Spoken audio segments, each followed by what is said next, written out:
नवीन वर्ष, नवीन वर्षाचा पहिला दिवस, त्यामुळे नवीन आशा, नवीन किरण आणि नवीन संकल्प हेच साध्य करण्यासाठी सध्या गणपतीपुळे मंदिरात भाविकांची गर्दी पाहायला मिळते। नवीन वर्षाची सुरुवात देवदर्शनानं व्हावी यासाठी मोठ्या संख्येने या ठिकाणी पर्यटक जे आहेत ते गणपतीपुळेमध्ये दाखल झालेले आहेत आणि या ठिकाणी श्रींच्या चरणी लीन होऊन आपल्या मनोकामना पूर्ण करण्यासाठीचं साकडं या ठिकाणी घालताना पाहायला मिळत आहेत।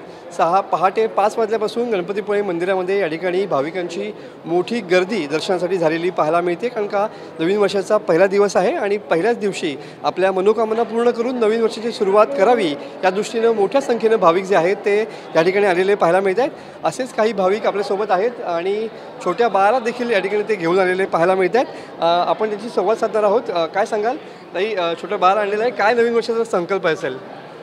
या नवीन वर्षाची सुरुवात आम्ही आता गणपतीपुळेपासून करतो आहे आणि माझा मुलगा आता लहान आहे, त्याच्या दर्शनासाठी आम्ही इथे आणलं आहे। बरोबर आहे। काय सांगाल तुमचा संकल्प काय असेल नवीन वर्षाच्या सुरुवातीचा? प्रत्येक गोष्टीची सुरुवात गणपतीच्या दर्शनानं करतो आणि ह्या नवीन वर्षाची सुरुवात सुद्धा आम्हाला गणपतीच्या दर्शनानं करायची आणि ते सुद्धा हे गणपतीपुळ्यामध्ये। बरोबर। पहिला दिवस संकल्प काय मागणं मागितलं?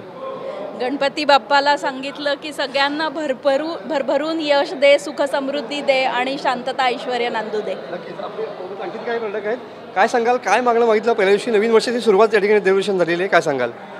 गणपतीच्या कृपेने नवीन वर्षाची सुरुवात आमची गणपतीपुळ्यातून झालेली आहे आणि ईश्वराला एवढीच प्रार्थना आहे की सर्वांना चांगली बुद्धी, आरोग्य, धनलाभ सगळं देवा आणि आम्हाला ईश्वराने तसेच ठेवावे। गणपती बाप्पा मोरया। या ठिकाणी मोठ्या संख्येनं सध्या भाविक जे आहेत ते गणपतीपुळ्यात दाखल झालेले पाहायला मिळत आहेत। पहिल्याच दिवशी देवदर्शन करण्याचा संकल्प सोडून अनेकांनी नवीन संकल्प या ठिकाणी सुद्धा केलेले पाहायला मिळत आहेत। कॅमेरामन समित गजनेसह मी मनोज लेले, TV9 मराठी, गणपतीपुळे, रत्नागिरी।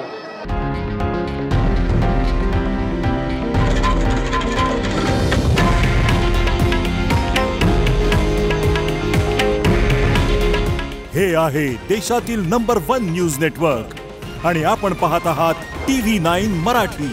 काळजी तुमची, हित महाराष्ट्राचं।